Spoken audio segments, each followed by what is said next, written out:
Trump concluding a speech at a rally in western Pennsylvania. For Republican candidate Rick Saccone ahead of next week's closely contested House election. Saccone facing off against Democratic Connor Lamb in the first special election of the politically packed 2018. Now here's the president on Sleepy Eyes Chuck Todd. It's 1999. I'm on Meet the Press, a show now headed by Sleepy Eyes Chuck Todd. He's a sleeping son of a bitch, I'll tell you.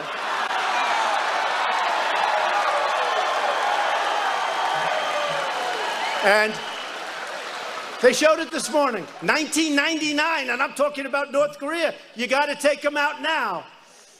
And then they have Clinton saying, we are pleased to announce that we have made a deal with North Korea. Well, you know how that deal turned out, right? We gave billions and billions of dollars and lots of other things.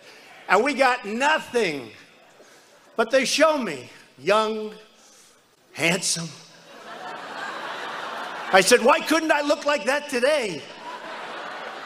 I should have run back then, right? I should have run back then. I would have done this earlier.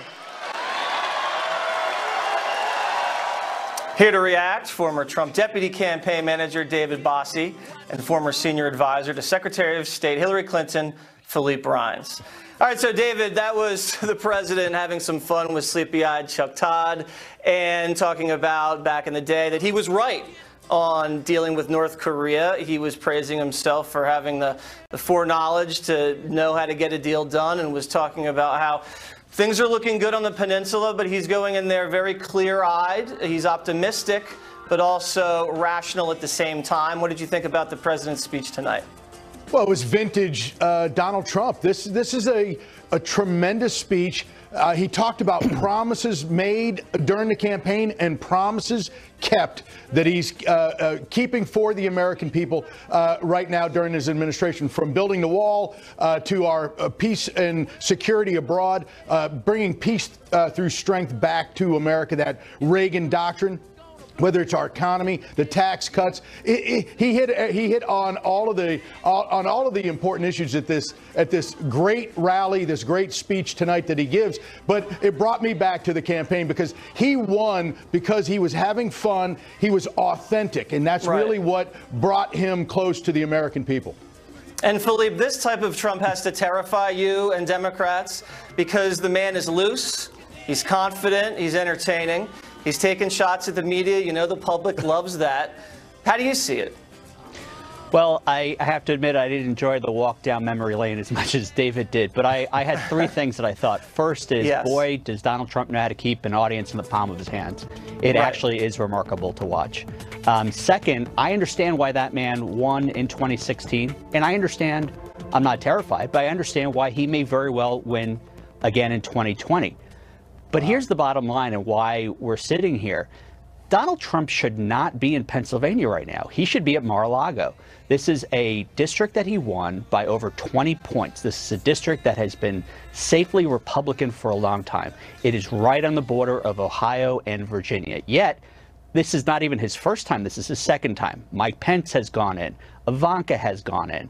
The Republican Party has had to throw in $10 million. Listen, you know the president has to spend time there because Joe Biden's been there. If the left is going to bring out the heavy hitters and going to dump millions of dollars into this race, then the president's going to have to do whatever he can to shore up the congressional majorities. That's not a desperate play. This should not be a toss-up race. That's just pure politics. This should not be a toss-up race. It just shouldn't, any more than it should have been with Roy Moore. And I think there's a problem here because, look, I'm not going to pretend that there's a participation prize if Lamb loses. I know that better than anybody. But well, what do they call him? Connor Lamb, the sham? Listen, I think the president's going to put this guy Saccone over the top. Let's listen to some more sound, and then we'll get your reactions. Let's hear it. Prior to the election in 2020, every one of those guys, we really endorse Donald Trump. We think he has to win. You know why? Because if I don't win the election, their ratings are going to go so far down, they're going to be out of business, every one of them. Can you imagine? Can you imagine covering Bernie or Pocahontas? Pocahontas, how about that? Pocahontas. All right, so David, the president has a point there. He's an incredible individual to cover, whether you like him or dislike him. The man is going to bring ratings.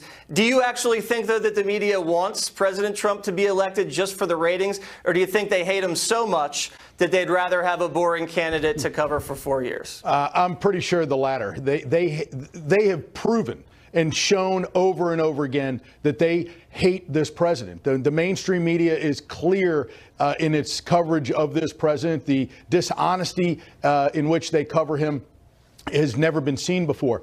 So I think that this president continues to attack and continues to point out to the fake news divisions that he's on to them. He knows what they're about, and he lets the American people know about it so that when they are reading the fake news, they look at it with that clear-eyed.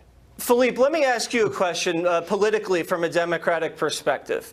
If the media covers the president 91% negative, and the public knows that, do you think that when the president bashes the press and that gets a great reaction, do you think the negative coverage of the president by the mainstream media hurts the Democratic Party?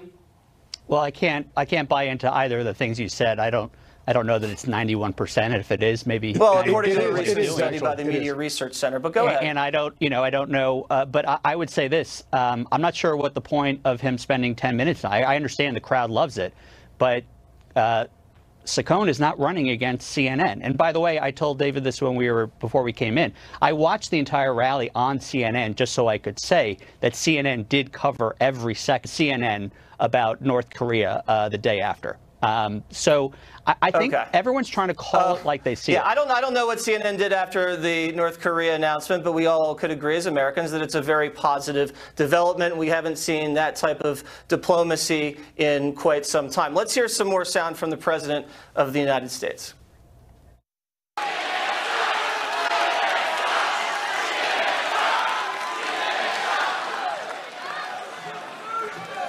And their ratings are lousy, by the way, and compared to Fox, their ratings, they couldn't believe it. The worst of them, CNN, MSNBC, which is worse than, I think I have a new, MSNBC, third rate, and NBC, which is horrible.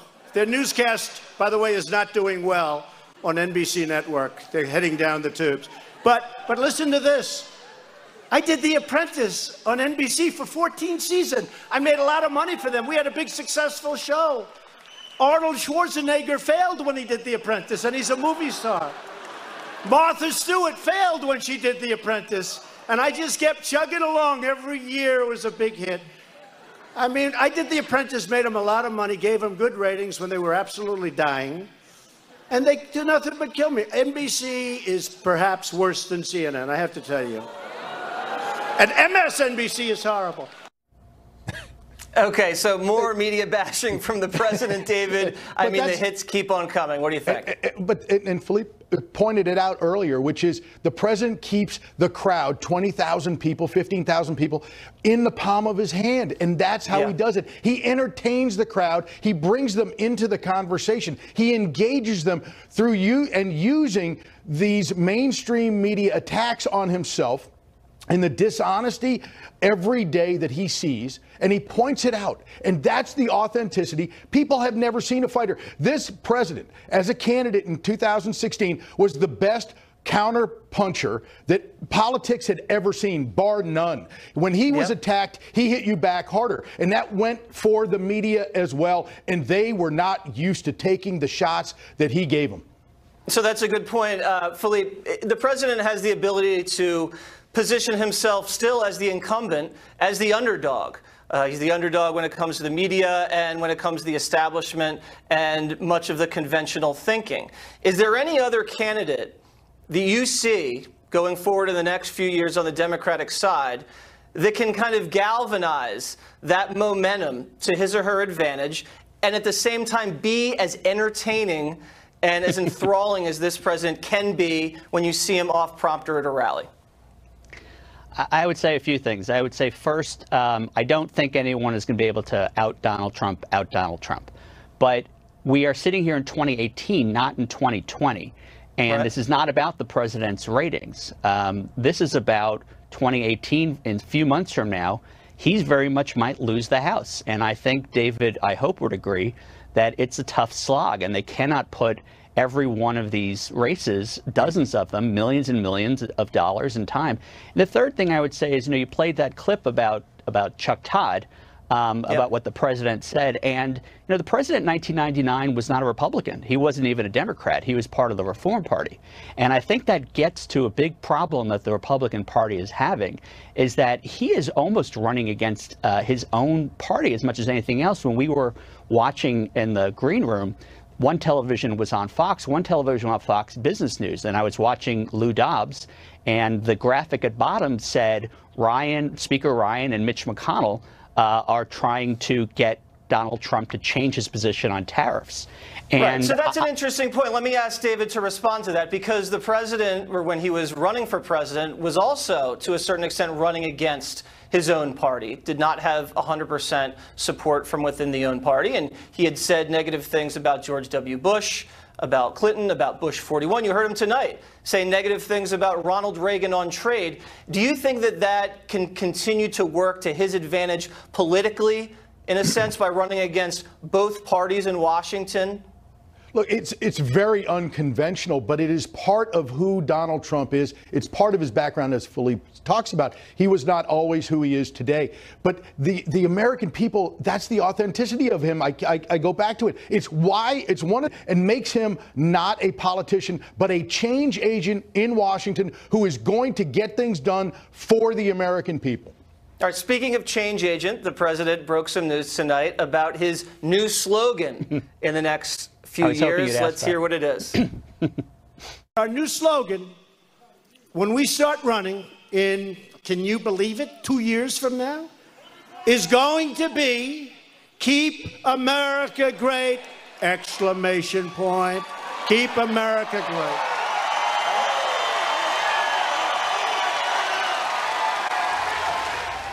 So, Philippe, if the economy continues to improve and wages are growing as they are, and there's record jobless rate when it comes to blacks and Hispanics, do you think the president and that slogan will be effective? Well, I think I probably would have gone with "Keep America Great" always, just to keep the CAG on. I'm not sure CAG sounds as great. Maybe he's trying to save a character on Twitter. Look, I think you hit the nail on the head. The economy is what, to the extent that his numbers are what they are, which I think are low by any standard, it's the economy that's keeping them up. And look, if I were David, and I was looking back at 2016, I was looking forward to 2020, I'd feel pretty good. I'd feel pretty good about CAG, or whatever you want to call it. If I were the head of the RNC right now, I would not. Because I don't think, yes, he was authentic in saying that I'm going to blow the place up. I don't think the Republican establishment thought that they would be caught in the room with the grenade. Yeah, well, listen, there's a long way away into the midterms. David, I got to run because we got to pay the bills. But thank you guys for sticking around. And, Philippe said a lot of positive things about President Trump tonight. We're going to keep those in the vault and play them for them again in a few months, all right? Got to go, guys. Thank you very much. We're going to be right back. Don't stop, make it pop, DJ blow my speakers up tonight. I'ma fight till we see the sunlight. Tick-tock on the clock, but the party don't. Psoriatic arthritis tries to get in my way. Watch me. I've tried lots of things for my joint pain. Now, watch me. Think I'd give up showing these guys how it's done? Please. Real people with active psoriatic arthritis are changing the way they fight it. They're moving forward with Cosentyx. It's a different kind of targeted biologic. It's proven to help people find less joint pain and clearer skin.